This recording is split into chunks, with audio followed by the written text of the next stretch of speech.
Bonjour à tous, aujourd'hui je vous propose de découvrir ensemble l'histoire de la gare des Laumes-Alésia.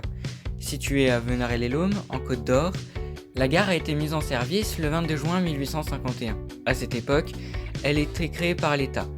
Dans un contexte où le réseau ferroviaire français est encore en pleine construction, en 1857, elle est intégrée à la Compagnie des chemins de fer de Paris à Lyon et à la Méditerranée, aussi appelée PLM. Lors de sa construction, Venarey-les-Laumes n'est qu'un village de moins de 100 habitants. Mais grâce à la gare, la région commence à se développer rapidement. En 1876, une ligne supplémentaire est ouverte, reliant Maison-Dieu à la gare des Laumes.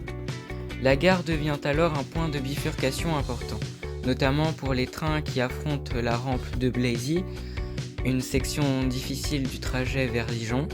En 1900, un dépôt de locomotives est construit près de la gare.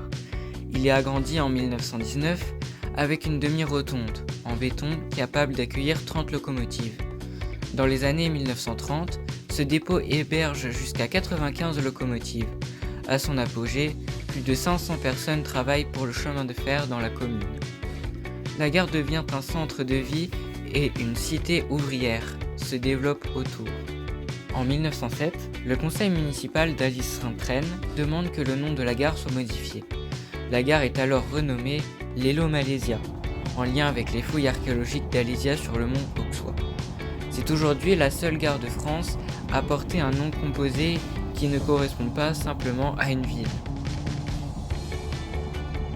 Avec le temps, l'activité ferroviaire diminue, le dépôt ferme, le trafic devient essentiellement régional.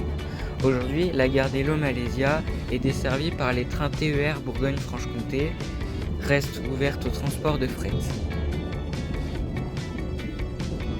La gare des Laumes-Alésia a donc joué un rôle essentiel dans le développement de Venarey-les-Laumes et de toute la région. De simple gare de village, elle est devenue un point stratégique du réseau ferroviaire français.